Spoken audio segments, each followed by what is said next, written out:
नवरात्रि के व्रत चल रहे थे। चारों तरफ भक्ति भावना थी। गांव-गांव, शहर-शहर पंडाल सजाए जा रहे थे। अपने-अपने घरों में लोग कलश सजा करके, कलश रख करके और माँ का 9 दिनों तक आह्वान कर रहे थे। माँ का पूजा पाठ कर रहे थे। हर व्यक्ति ये चाहता था कि माता का आगमन हो हमारे घर में और हमारे घर के दुख दरिद्रता दूर हो, सुख संपत्ति हमारे घर में आए। और यही सोच करके लोग विधि विधान से अपने अपने घरों में 9 दिनों तक माता का पूजा पाठ कर रहे थे।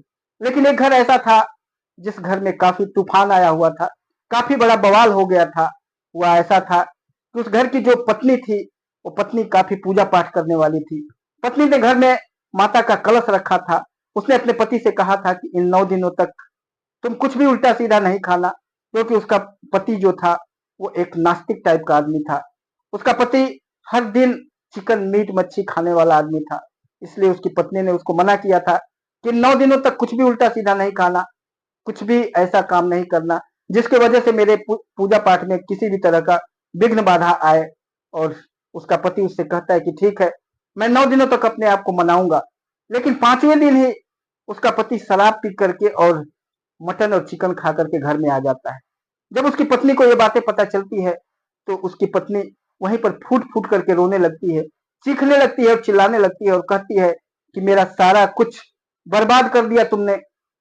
इतने दिनों से मैंने सोचा था कि माता का नवरात्रि में कलश रखूंगी, पूजा पाठ करूंगी, जो हमारे घर में दरिद्रता है, हमारे घर में जो कष्ट है, जो हमारे घर में कमियां है, माता का पूजा पाठ करके दूर करूंगी। लेकिन तुमने पूरा मेहनत मेरा बर्बाद कर दिया, पूरी जिंदगी खराब कर दिया हमारी तुमने।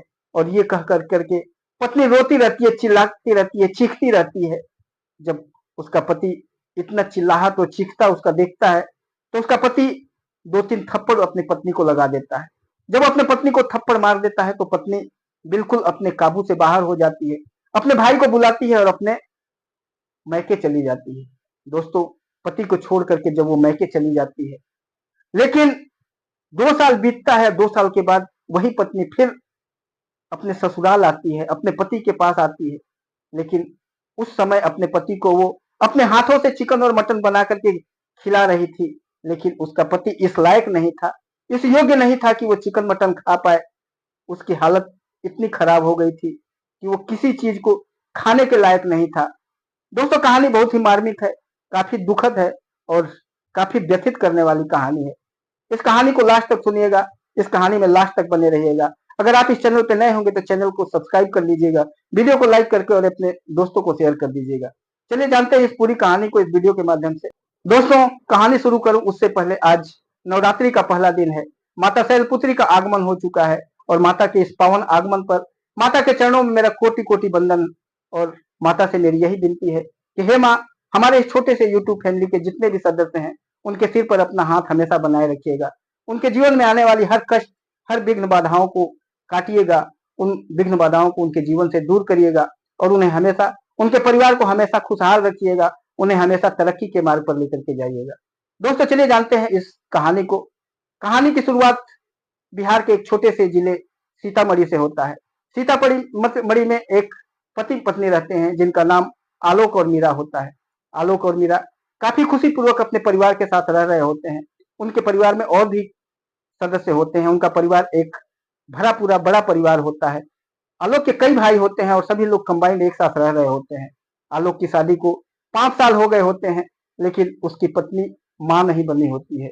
जब उसकी पत्नी माँ नहीं बनती है तो वो काफी परेशान रहने लग जाती है, क्योंकि उसके घर में जो उसके देवरानी वगैरह उसके कई सालों बाद, 2-3 साल के बाद जब शादी करके आती हैं और उसके बाद वो 1 साल के अंदर ही, 1.5 साल के अंदर ही माँ बन जाती हैं। लेकिन इसकी शादी को 5 साल हो जाते हैं और जब ये माँ नहीं बनती है तो लोग इसको ताना मारने लग जाते हैं और इसके वजह से ये काफी दुखी रहने लग जाती है। ये बार बार अपने पति से कहती है कि देखिए, कुछ अच्छे डॉक्टरों को दिखाइए, कहीं बाहर लेकर के चलिए।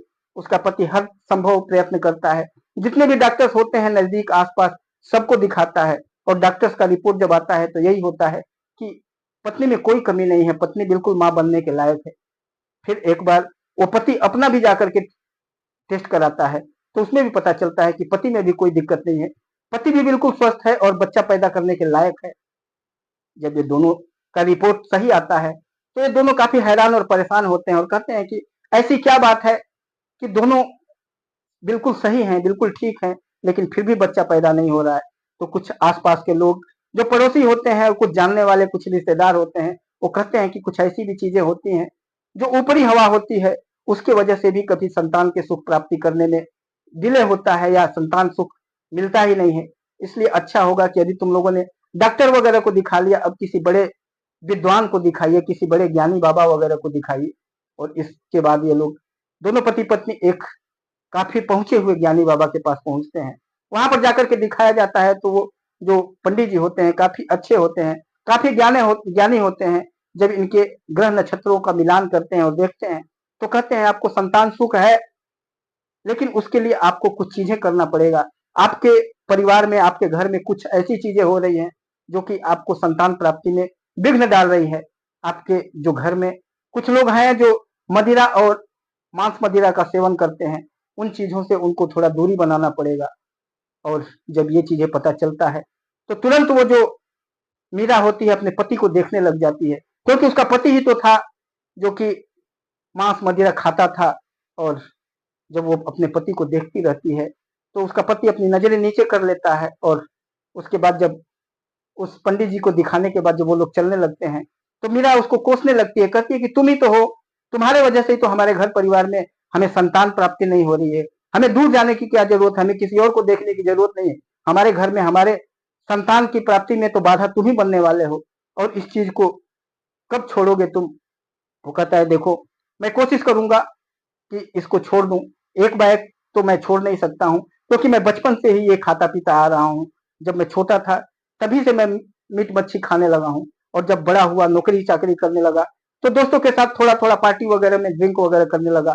तो वो चीजें तो खैर छोड़ दूंगा, लेकिन ये जो मीट मच्छी वाला चीज है, ये इतना जल्दी मुझसे नहीं छूट पाएगा। उसकी पत्नी उसे कहती है देखो, मैं बिना बच्चे के अब इस परिवार में नहीं रह सकती हूँ। इस परिवार के सारे लोग मुझे ताने मारते हैं, मुझे कुछ अलग अलग नामों से संबोधित किया जाता है, मुझे किसी शुभ काम में मुझे सामने नहीं लाया जाता है, हर जगह मुझे छुपाया जाता है, और मुझसे यह बर्दाश्त नहीं होता है। अगर तुम नहीं छोड़ोगे और मेरे घर में अगर संतान की प्राप्ति नहीं होगी, तो मैं अपनी जान दे दूंगी। फिर उसका पति कहता है नहीं, ऐसी बात नहीं है, मैं पूरी कोशिश करूंगा, पूरा छोड़ने की कोशिश करूंगा। ऐसे ही एक डेढ़ महीने बीत जाता है। वो शराब पीना तो छोड़ देता है, लेकिन अभी भी कभी कभी मीट मच्छी वगैरह खा लेता था। एक महीने के बाद पंडित जी ने फिर उनको बुलाया था।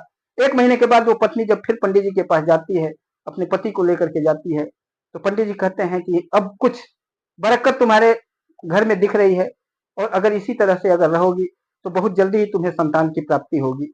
लेकिन एक चीज और याद रखना, अगले महीने से नवरात्रि की शुरुआत है, और इस नवरात्रि में किसी भी तरह के मीट मच्छी और शराब का सेवन तुम्हारे घर में नहीं होना चाहिए। अगर इस नवरात्रि 9 दिन अगर तुम बचा लेती हो, और तुम्हारे घर में कोई भी व्यक्ति मीट मछली और शराब का सेवन नहीं करता, इवन लहसुन और प्याज का भी सेवन नहीं किया जाएगा, तो अगले कुछ ही दिनों में तुम्हें संतान की सुख की प्राप्ति होगी। ये मेरी गारंटी है। और अगर नहीं आए होगी, तो तुम मेरे पास आकर के मुझे बताना कि पंडित जी नहीं हुआ। जब इतनी गारंटी जब पंडित जी लेते हैं, तो वो जो मीरा होती है बहुत खुश हो जाती है, और अपने पति से कहती है देखो जी, आप अपना जो कुछ भी गलत हरकतें हैं, इसको छोड़ देना। कुछ ही दिनों में नवरात्रि शुरू होने वाला है, और नवरात्रि में मैं कलश रखूंगी माता का, और 9 दिन मैं विधि विधान से माता की पूजा करूंगी, क्योंकि मुझे संतान चाहिए। मैं लोगों का अब ताने नहीं सुन सकती हूँ। उसका पति कहता है ठीक है, मैं नहीं करूंगा, मैं कुछ भी नहीं करूंगा, मैं चिकन मच्छी कुछ नहीं खाऊंगा।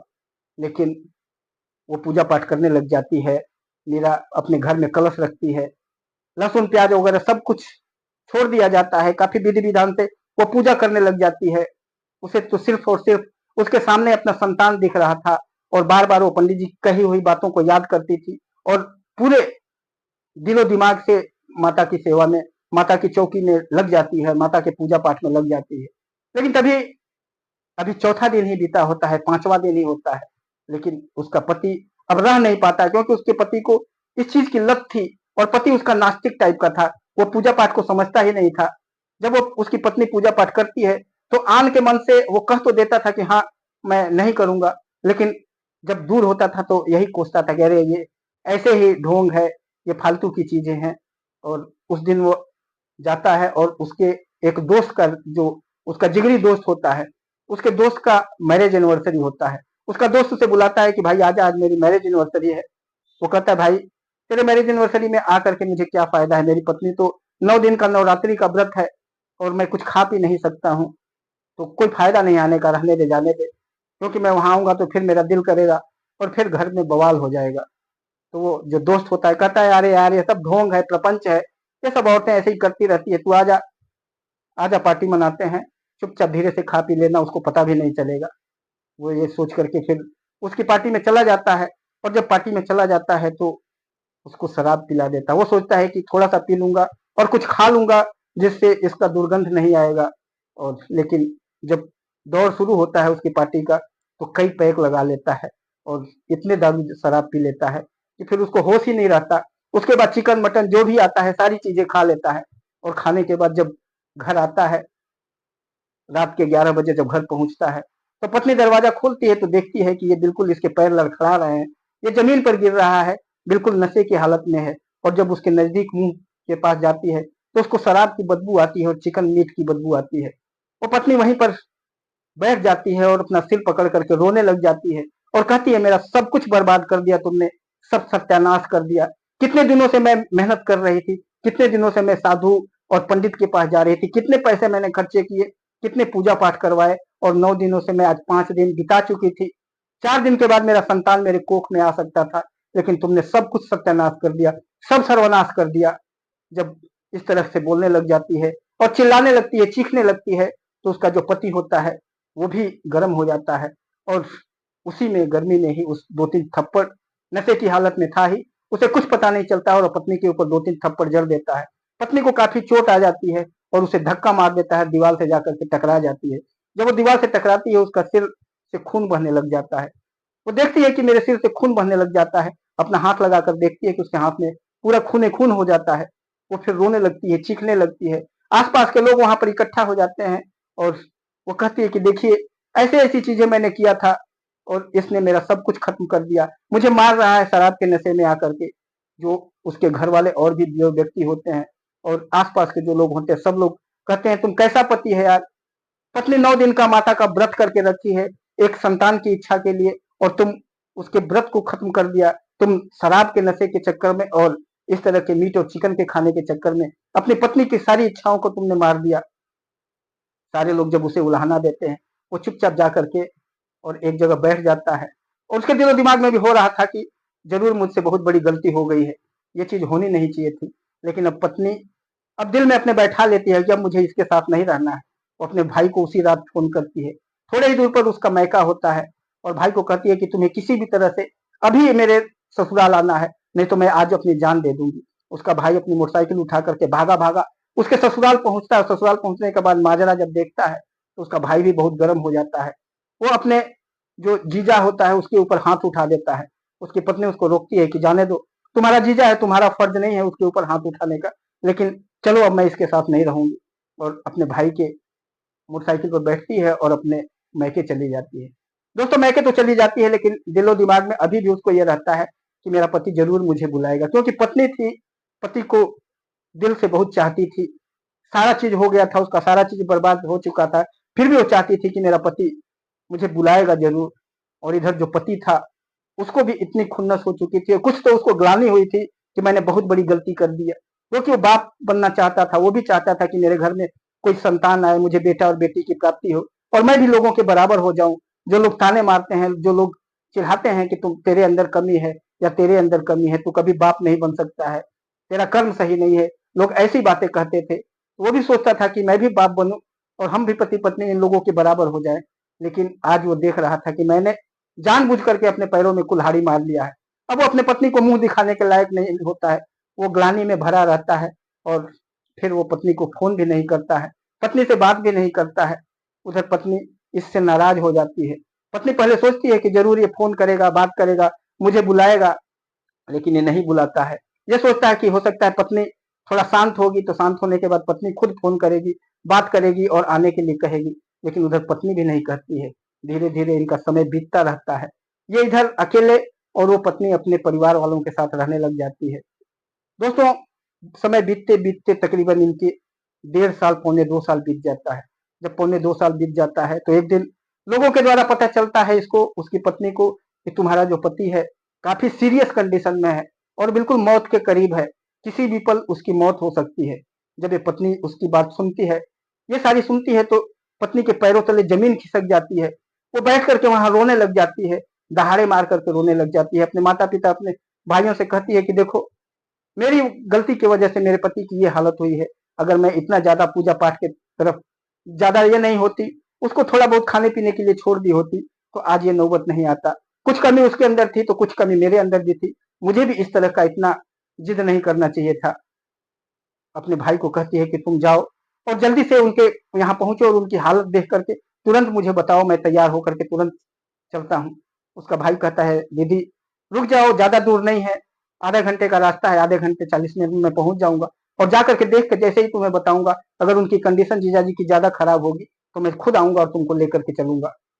उसका भाई जाता है और जाने के बाद जब उसके अपनी दीदी के ससुराल पहुंचता है, तो वहां पर कुछ लोग होते हैं, उसके घर वाले, उसके जीजा के घर वाले होते हैं। कहते हैं, अब किस लिए यहाँ पर आया है, अब क्या देखने के लिए आया है, सब कुछ तो बर्बाद कर दिया तुम लोगों ने, तुम लोगों की वजह से आज इसकी हालत ये हो गई कि अब तब हुआ है, कब ये मर जाएगा कोई ठिकाना नहीं है। जब ऐसी बातें होती है, वो जाता है अपने जीजा को देखता है तो बिल्कुल सूख करके लकड़ी हुआ है और बैठ करके चारपाई के ऊपर खांसे जा रहा था। कफ उसके शरीर से निकल रहा है, उसकी आंखें अंदर धंस चुकी थी, शरीर काला पड़ गया था, चमड़े उसके झुलस रहे थे। जब ये चीजें देखता है तो वो भी बैठ करके रोने लग जाता है और वहां से सीधे अपनी बाइक उठाता है और अपनी दीदी के पास पहुंचता है। कहता है, दीदी अब तुम्हें चले जाना चाहिए, क्योंकि उसकी हालत बहुत खराब है। सच बोल रहे हैं लोग कि वो कभी भी जीजा की जिंदगी खत्म हो सकती है। उसकी जो बहन थी, जो मीरा थी, बिल्कुल ही नहीं रुकती है, जिस कपड़े में थी, जिस भेष में थी, वैसे ही उसकी मोटरसाइकिल पर बैठती है और कहती है कि मुझे तुरंत उनके पास लेकर के चलो। मीरा जब ससुराल पहुंचती है तो एक चारपाई पर वो लेटा हुआ था, खांस रहा था जोर जोर से, उसके उठने की भी ताकत उसके शरीर में नहीं थी, उसका शरीर बिल्कुल सूख चुका था, उसकी आंखें अंदर धंस चुकी थी और ऐसा लग रहा था कि वो एक दो दिन का ही मेहमान है। जब उसके नजदीक जाती है, उसकी हालत देखती है, तो देखते ही उसके पैरों तले जमीन खिसक जाती है और वहीं पर वो फूट फूट करके दहाड़े मार मार कर रोने लगती है और कहती है, ये क्या हालत बना लिया है आपने, इतनी परेशानी में हो, कम से कम आप फोन तो कर देते, कम से कम ये तो बता देते कि इतनी दिक्कत में हूँ। तुम भी अपनी जिद में ऐसे ही पड़े हुए हो, तुम यही सोच रहे थे कि तुम्हारी पत्नी आएगी तभी तुम हिलोगे। अरे तुम्हें कष्ट था, तुम्हें देखने वाला यहाँ कोई नहीं है, कोई भी मैं देख रही हूँ कि तुम्हें पूछने वाला नहीं है, तुम्हारा इतना भरा पूरा परिवार है, लेकिन तुम्हारे पास देखने वाला कोई नहीं है, तुम्हें डॉक्टर के पास ले जाने वाला कोई नहीं है, और इस तरह से तुम अपनी जिंदगी को दाव पर लगा रहे हो, इस तरह से मर रहे हो। तुरंत से एक ऑटो बुलाती है, अपने भाई को कहती है तुरंत एक ऑटो बुलाओ। ऑटो बुलाती है, ऑटो में बैठा करके हॉस्पिटल लेकर के जाती है। हॉस्पिटल में जब डॉक्टर पूरे टेस्ट करता है तो डॉक्टर कहता है कि और थोड़े दिन अगर लेट हो गया हो तब शायद इनकी जिंदगी खत्म हो गई होती, लेकिन अभी इनको हॉस्पिटल में एडमिट कराइए, बाकी ट्रीटमेंट वगैरह टेस्ट करके मैं इनका ट्रीटमेंट कर रहा हूँ, और उसको वहीं पर एडमिट करा दिया जाता है। तकरीबन हफ्ते 10 दिन के बाद जब डॉक्टर कहता है कि अब इनके सेहत में कुछ सुधार है, अब इनको हो सकता है कि इनको बचाया जा सके, लेकिन अभी भी 1 हफ्ते 10 दिन तक इनका कंडीशन थोड़ा खराब है। 1 हफ्ते 10 दिन तक और इनको देखना कर पड़ेगा, अगर कंडीशन में और सुधार होगा तो फिर इनको मैं डिस्चार्ज करूंगा और घर पे ले जाकर के इनकी आप लोग सेवा करेंगे तो ये सुधर जाएंगे।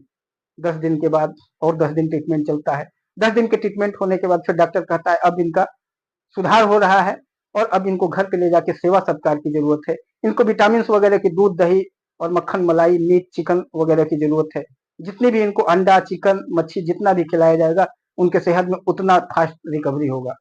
घर लेकर के जाया जाता है, घर ले जाकर के उसकी पत्नी जाती है और कहती है कि देखो क्या हालत तुमने बना लिया, अगर मैं नहीं आती तो तुम तो मौत के गले लगा लिए होते। वो पत्नी को पकड़ करके और रोने लगता है और कहता है कि तुमने जब मुझे छोड़ दिया तो मैं बस यही सोच लिया था कि अब जीना किस लिए है, मैं तुम्हें वैसे ही, जैसे तुम प्यार करती हो वैसे ही मैं भी तुमसे प्यार करता हूँ, मैं भी तुम्हारे बिना अपनी जिंदगी की बिल्कुल आशा ही नहीं कर सकता हूँ।